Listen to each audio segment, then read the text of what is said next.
President Trump threatens new tariffs against European countries that defy his demand to take over Greenland. People in Denmark can't believe what they're hearing. It is a betrayal against the values. It's a betrayal against essentially everything I grew up with. I'm Carolyn Beeler. On this MLK Day, we'll hear about King's pilgrimage to India in 1959. This India trip was an opportunity for King to retrace Gandhi's steps and to see physically on the landscape how Gandhian tactics could work. Also today, the daughter of an African revolutionary tells her family's story. My home was like a cauldron of political conclave every day. Those stories and more today on The World. This is The World. I'm Carolyn Beeler. Thanks for joining us on this Monday holiday. UK Prime Minister Keir Starmer tried today to bring down the temperature in the diplomatic standoff between Washington and Europe over Greenland. President Trump keeps insisting that the U.S. needs to take over the territory, which is controlled by Denmark. But European leaders are standing their ground. Starmer said today that this can all be resolved through calm discussion. He also said this. Any decision about the future status of Greenland belongs to the people of Greenland and the Kingdom of Denmark alone. On Saturday, President Trump said he was ready to impose new tariffs on 8 European countries because of their support for Denmark. Italy's Prime Minister Giorgia Meloni spoke with the president over the weekend and told him new tariffs would be a mistake. The public came out to protest in both Denmark and Greenland, denouncing U.S. threats to seize the territory. The World's Josh Coe is based in the Danish city of Aarhus. Josh, what are you hearing there from people about all of this? Well, Carolyn, people here are watching the news very closely. They're seeing reports that Trump officials are considering military options. They really take to heart when Trump said something like, Greenland will be taken by the U.S. the easy way or the hard way. As you mentioned, there was huge turnout for these protests supporting Greenland this weekend. Signs were reading, "Greenland is not for sale, Yankees go home, make America go away." That's a play on President Trump's MAGA slogan. And if you just ask people like Frederick Bolt, he's a 32-year-old teacher living in Aarhus, he's worried. We're moving on the edge of something the next catastrophe happening if Trump decides to going to Greenland. Are you worried that the U.S. might actually invade? Yeah. Trump is usually a man of his word, I feel. And when he says something, then I feel like he's done a lot of crazy stuff these last years. And why not? Another Aarhus resident, Susanna Mogensen, she's 65. She told me that Donald Trump scares her. I'm terrified. He's such a danger to the whole world, I think. Just one man. I really detest him. He's such a criminal, and he's ruining so many things. And I should point out that, this is something relatively new. I've been living here in Denmark for a couple of years now, going on 3 years, and I really didn't hear this sort of anti-U.S. sentiment from Danish people until this whole Greenland thing erupted. There are boycotts now on American goods, just to give one example. So it sounds like you're saying this is a really big shift in public sentiment about the U.S., specifically tied to this issue. Think about this. Danish officials have been pointing out that this country has had solid relations with the U.S. going back 225 years. More recently, Denmark fought alongside U.S. troops in Iraq and Afghanistan. The country suffered the third highest casualty rate per capita of all NATO nations that fought in both wars. Wow. Yeah, and I spoke earlier to Colonel Søren Knudsen. He's a veteran of Afghanistan. He served 2 tours in the country, and these days he represents over 4,000 Danish veterans through Denmark's biggest veterans association. Some veterans have sacrificed their life. Some veterans lack an arm or a leg or an eye, and someone suffer from PTSD-like diagnosis. But I think all veterans suffer from one more thing. Beyond those other ones that have sacrificed more than that, I think we all feel disappointed, betrayed. And I think his story really speaks to how close our countries have become through NATO. Colonel Knudsen is married to an American. He says he feels like he has 2 countries in a sense. And in 2012, he was awarded the Bronze Star from the American ambassador here in Denmark. This was the proudest moment of my career, probably. And now I'm not even showing it. I don't want to show that. So hopefully one day I could show it again. He went on to say that he's astounded that we're even talking about American threats towards Denmark. But in Greenland, that threat feels very real right now. Right. There is a lot happening there right now. Denmark is stepping up its military presence. Some NATO allies like France and Canada have said that they would send troops. What is the mood within Greenland right now? Do you know? Yeah, I spoke earlier to Nanguaq Hegelund. She's an Inuit rights activist in Nuuk. She gave a speech, actually, at the protest over the weekend. They're said to be the largest protest ever in Nuuk. About a quarter of the population there turned out. At the protest, we were chanting Galatlit Nunat, Galatlit Bigat, which translates to Greenland is owned by Greenlanders, and Nam Malakak, enough is enough. So there's really this defiant tone in Greenland right now. But at the same time, there's also a lot of anxiety. She says that many people are just glued to their newsfeed. There's a lot of worry about what's to come next. People are stocking up on food. And recently, there was a government press release that accidentally was sent out, warning people to prepare themselves. It was a press release about you need to have food and water for at least 5 days. And stuff like that. So people were, very scared. And we also went to the store just to make sure that everything wasn't sold out. And I think a really important point here that she made was that this is not driving Greenlanders closer to the U.S. This is actually driving people closer to Denmark. There's been a big independence movement, and a lot of people there really want independence at some point. But as Hegelund was telling me, quote, they don't want to be colonized twice. And so this is really changing Greenlanders' opinions towards the U.S. There used to be this real interest in seeing U.S. investment, but now they're moving in the opposite direction. The government has made this completely clear. They don't want to be part of the U.S. Well, it's striking that people both in Greenland and Denmark are really taking all of this, quite seriously, these threats. As are EU leaders, they've responded defiantly to President Trump's threats of new tariffs. What are they saying that they will do next? Yeah, well, so far, European leaders have not appeared to back down over this Greenland question. Given Trump's tariff threats, there's now talks among European leaders about invoking the anti-coercion instrument, aka the trade bazooka. It's a mechanism intended to be used against adversaries like China, and now Europeans might use it against the United States. What that might end up triggering is a $100 billion tariff package against the U.S. And, effectively, we're going to have a trade war on our hands. The World's Joshua Coe is based in Aarhus, Denmark. Thank you for telling us what people there are talking about. Thank you, Carolyn.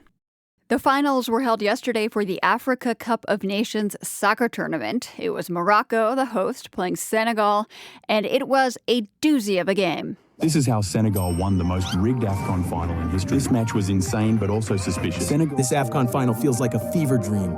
If you missed it, you won't believe what happened. Is this the craziest AFCON final we've ever seen? In the space of 30 minutes, Senegal versus Morocco went completely off the rails.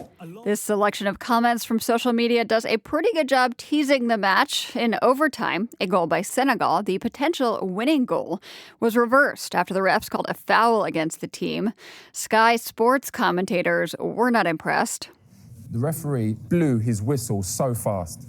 And it was a situation where if he had have just given himself time to wait, he probably wouldn't have made that bad situation.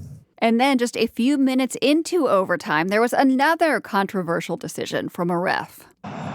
He's made his decision. This could define history. Penalty! Robert roars! The home team, Morocco, was awarded a penalty kick. The Senegal coach responded by pulling his players off the field in protest, and the crowd went nuts. Senegal fans tried to run onto the field. Fights broke out in the press box and among rival players on the team's benches, too. Things calmed down after 15 minutes or so. Senegal's players returned to the game, and Morocco was finally able to take that penalty kick. Brahim Diaz to give Morocco the lead. Chips up Anenka down the middle, and humiliatingly, Mendy saves it. Stays on his line, the opportunity gone, and maybe now we are going to go to extra time. During that extra time, Senegal prevailed, becoming this year's winners of the Africa Cup. The final whistle, and Senegal seal a sensational success. Morocco will get another chance before long to host a big game on home turf. It's one of 3 host countries for the 2030 World Cup, alongside Spain and Portugal.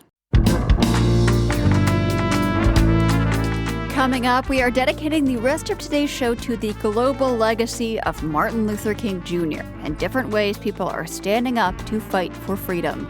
You're listening to The World.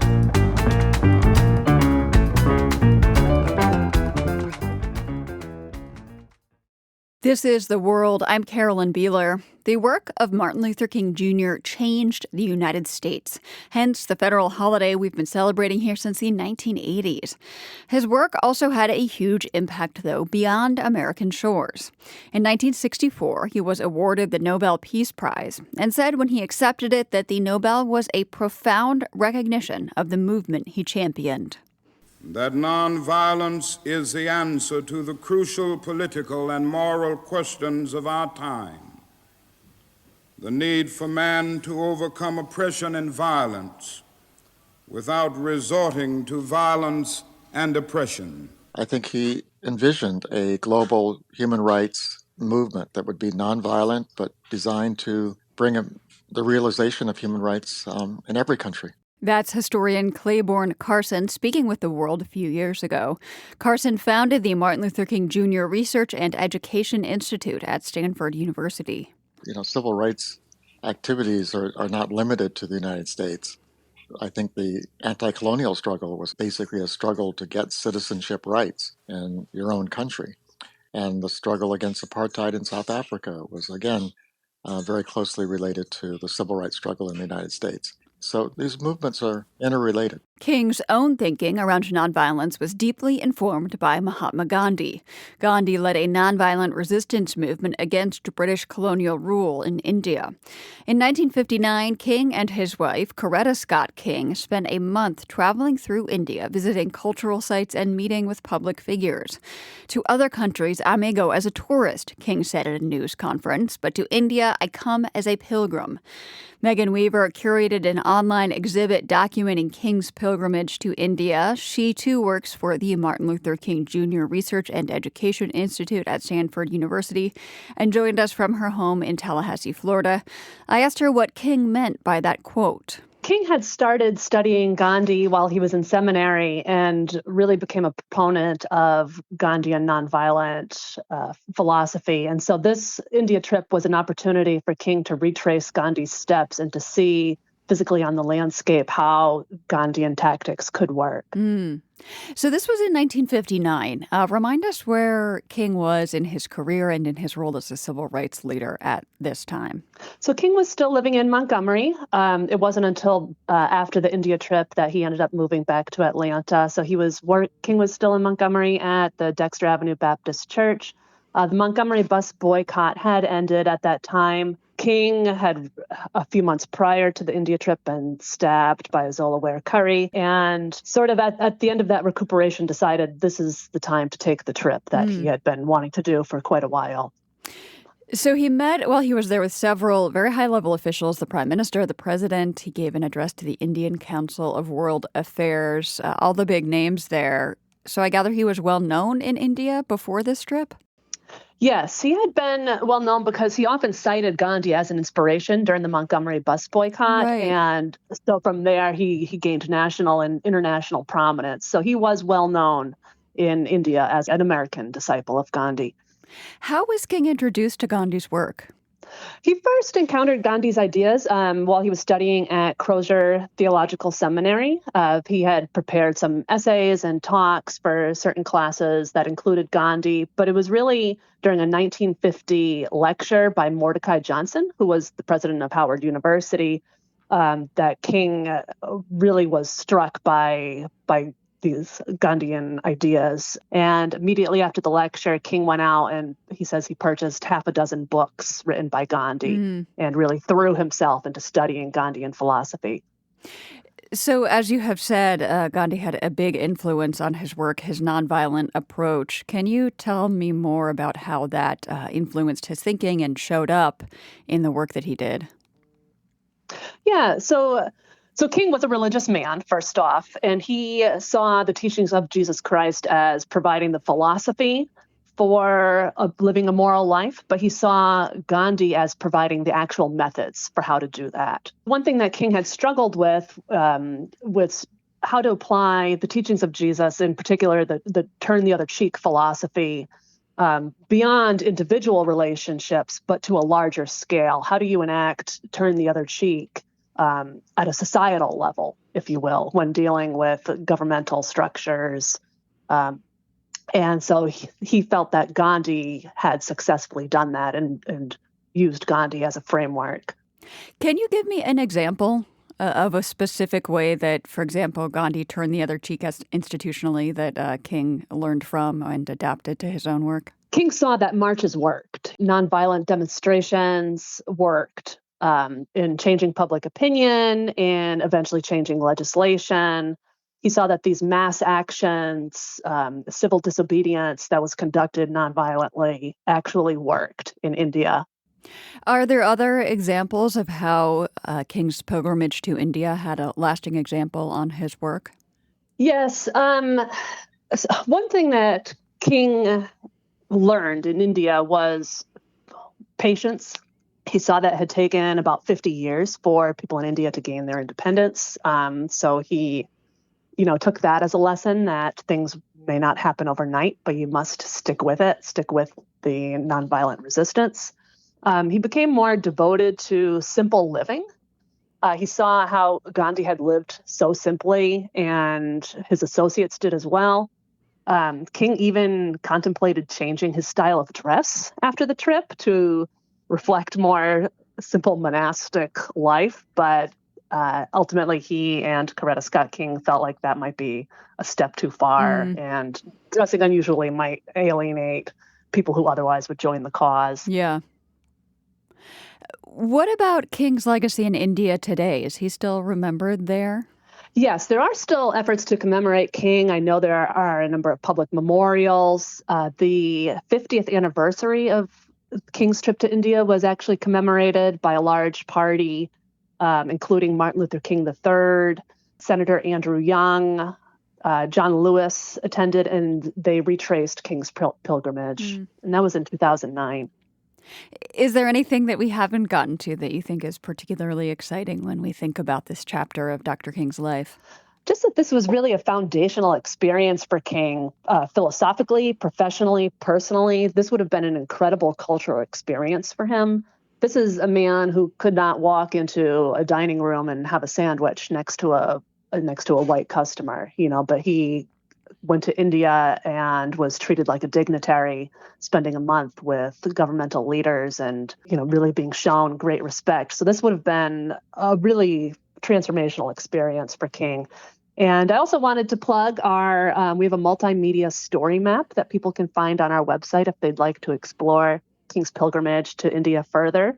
We've created a multimedia experience that combines historic maps with photos, archival documents, and narrative text that really takes people through the entire pilgrimage.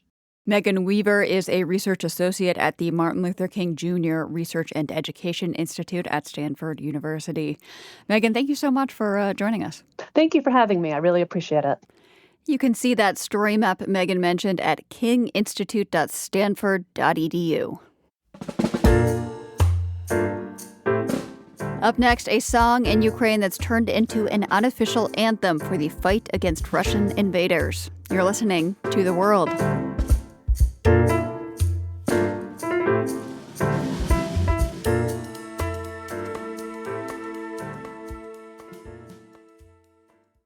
This is The World. I'm Carolyn Beeler.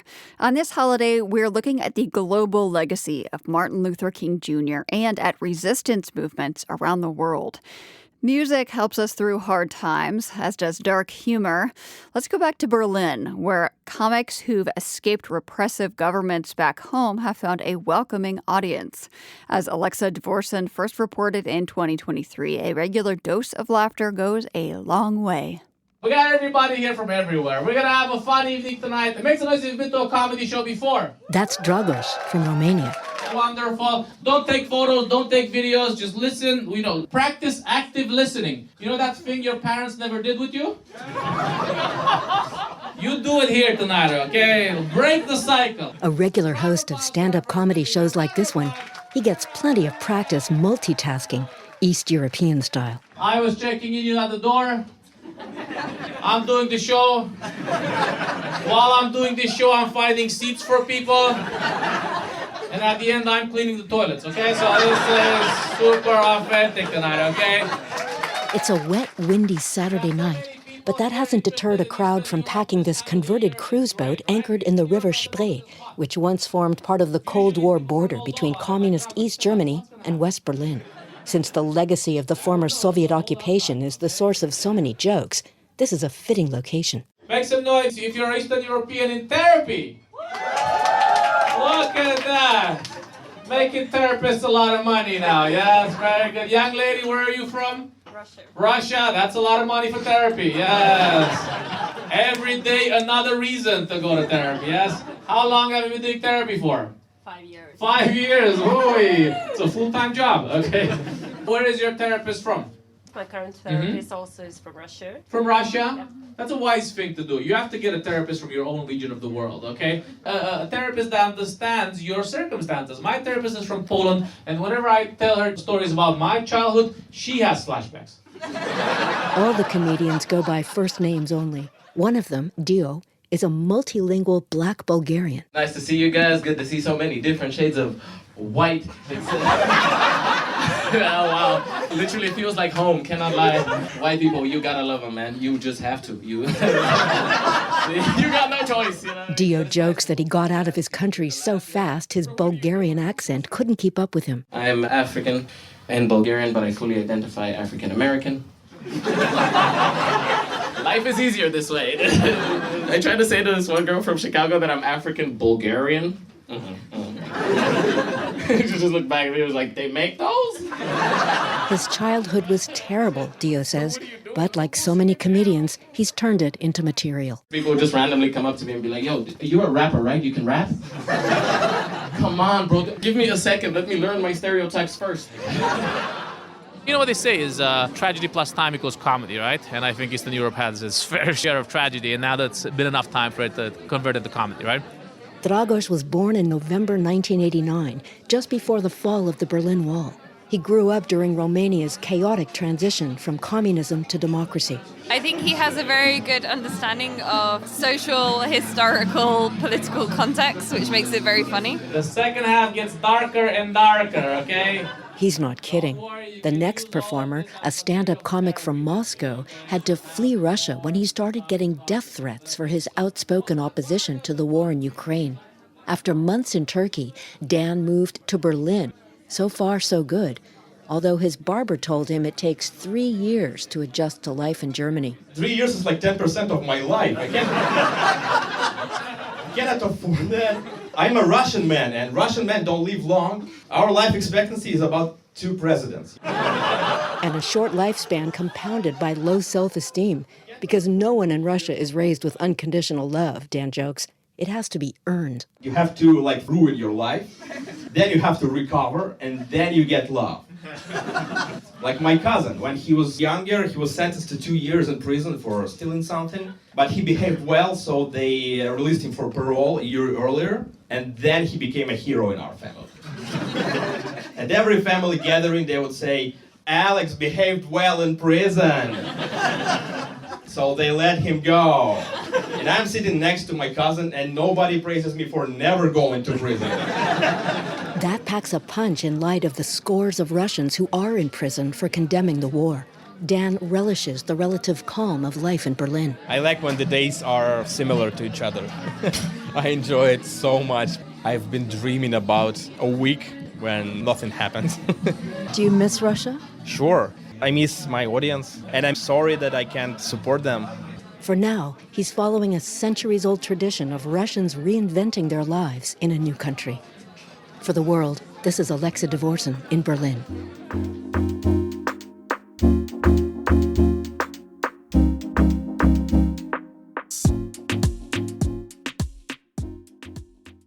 This is The World. I'm Carolyn Beeler. On this holiday for Martin Luther King Jr., we're sharing stories about people across the globe fighting repression, including Andre Blouin, once called the most dangerous woman in Africa. She called herself an African woman inflamed by injustice. She was born in what is today the Central African Republic, and in the 1960s and 70s, she fought for independence in several African countries. Andre Blouin published an autobiography, My Country, Africa, in 1983, just a few years before she died at 64. An updated edition of the book came out last year. Andre's daughter, Eve Blouin, was the editor. She spoke with my co-host, Marco Werman, when the updated book came out. Marco asked Eve about her mother's role as a political figure across Africa. She was basically, definitely a Pan-Africanist. She rose to the level of Pan-Africanism with all these leaders at the time, between the 50s and the 60s. She had met all the protagonists sharing the same ideal. And of course, there was Patrice Lumumba from the Congo, for whom she was his speechwriter and his chief of protocol. But then you see, they were beginners, they were young. So was my mother. I mean, they were all in their 30s. And what would you point to as her most important contribution to anyone's struggle? Do you think it was in the Congo with Lumumba? Yes, definitely. I was very, very small at the time, but we were there. And it was absolutely brutal. They killed him, they dissolved his body in acid. We were put in jail. My mother was on the run because they wanted to assassinate her. The childhood your mother describes is, to say the least, a very difficult one. She says she was branded by the misery of her youth and inflamed by the injustices that she saw everywhere. Describe that childhood. Why was it so rough? Her dad, my grandfather, was a French merchant, and her mom was 14. And because she was mixed race, she was put in an orphanage for mixed race children, you see, because they were not meant to exist. And that alone stigmatized her. It did, yes. And she was beaten. It was very hard. I mean, her youth was not pleasant at all. Now, I gather a turning point in your mother's political activism against the colonial French system came much later, the death of her son. Explain what happened and how that changed her. The death of René, my brother, whom I never met, was definitely the catalyst of her involvement in political awakening. What happened is that he suffered from malaria and he needed the quinine, the medication to get rid of it. And then he was refused this medication. And when she heard that it was because he was a quarter black, he was not entirely white, the rage just got into her, and then she awoke to this political activism that stayed with her for the rest of her life. What did your mother mean when she talked about Pan-Africanism and decolonization? The boundaries didn't mean anything to her. It was quite an extraordinary time, I have to say. All these countries decided to get together, and the idea of creating the United States of Africa became very, very present in people's psyche in those days. A very heady time, too, because a lot of these non-aligned leaders ended up in Algiers, where your mother also landed. You were a kid, and were you there? Were you surrounded by some of these players? And what was that like? I grew up in Algiers, and it was the mecca of the third world. And all the revolutionaries of all the horizons of the planet would go to Algiers and live there. My home was like a cauldron of political conclave every day. You know, Eve, we're seeing today all these countries like Cote d'Ivoire and Mali and Burkina Faso, former Upper Volta, all rejecting France, sending their troops home. Was your mother ahead of her time, or was it just a different historical context? Well, things have changed. Back then, it was like a family. I'm sorry to use that term, but it was. It was not as mean as it is today. I mean, the whole world is mean today. It was not at all like that.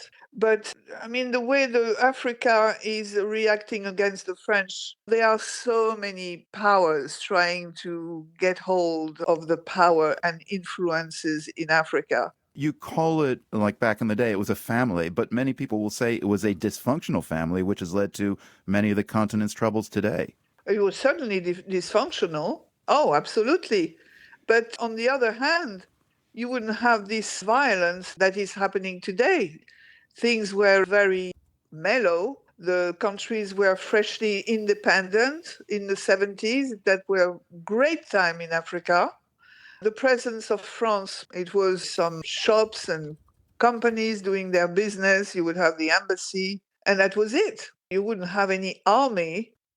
Eve, you note in the epilogue to My Country, Africa, that when she died, your mother, the prodigious Edenic ideal of a free Africa disappeared with her. So, big question, what is standing in the way of freedom in Africa today? Ooh, that's a vast question.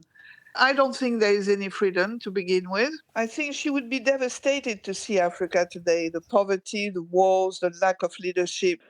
I mean, now it's like it's international politics, which is very difficult to decipher because the powers are east, west, north, south, God knows, it's power of influences, definitely. But she was a romantic, and for her to see the deterioration of her dream was unbearable, and she didn't want to see it, and she let herself go. In every photograph I've seen of your mother, she comes across as a movie star that Hollywood never discovered. I'm just wondering, on a personal note, what was your mother like outside of this liberation struggle? She was a very traditional woman. She was a mother. She was a housewife. She loved entertaining. There was always tons of people coming and going at home. It was endless political discussions going on. She was very elegant. She had a great sense of fashion.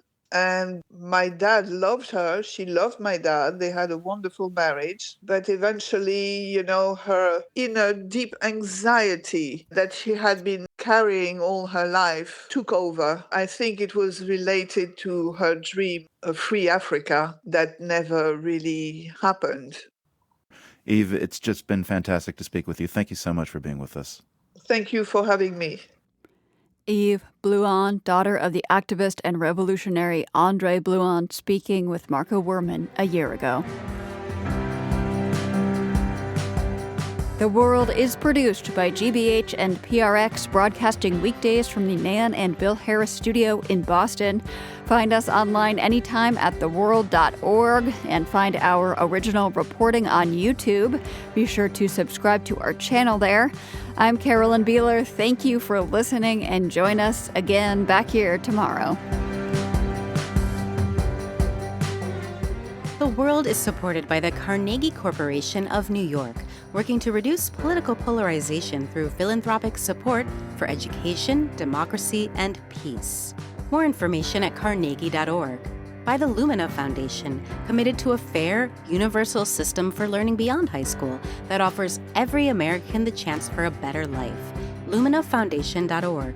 By the PRX Ambassador Council, whose members include Judy Piggott, the Gruber Family Foundation, the Schmidt Family Foundation, and Gavin Salmonese, LLC. The World's theme music is composed by Ned Porter. The World is a co-production of GBH Boston and PRX.